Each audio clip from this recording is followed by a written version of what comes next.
Welcome back to the channel, folks. I'm the real black nerd, and today we're unraveling the complexities of one of America's most iconic presidents, Abraham Lincoln. Our 16th president is often either vilified or deified, but Fred Kaplan's work helps us see Lincoln in a more balanced light. Lincoln was born into a world that shaped him long before he became the face on Mount Rushmore.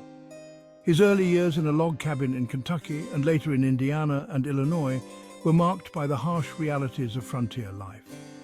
These experiences deeply influenced his views on many issues, including slavery. He wasn't initially in a rush to free any slaves and believed that colonization or voluntary deportation was the solution to the slavery problem. Lincoln thought that sending freed African Americans to colonies in Africa or Central America would be a more practical solution than integrating them into American society. Lincoln feared that one of the legacies of emancipation would be a century or more of volatile racism. He worried that the deep-seated prejudices of white Americans would lead to ongoing conflict and discrimination, even after the slaves were freed. This concern weighed heavily on his mind as he navigated the turbulent political landscape of his time. As a minority president, Lincoln found himself backed into a corner by secession, reluctantly taking the Union to war. He, like many others, thought the war would be short. However, as the war dragged on, he stumbled in his strategies due to misjudging the South and his own hopeful nature. Interestingly, early in the 19th century, John Quincy Adams believed that slavery would only end through civil war. He foresaw a great conflict that would tear the nation apart, but ultimately bring about the end of this inhumane practice. Adams dismissed colonization as impractical and unjust, arguing that it was not a viable solution to the deeply rooted problem of slavery in America.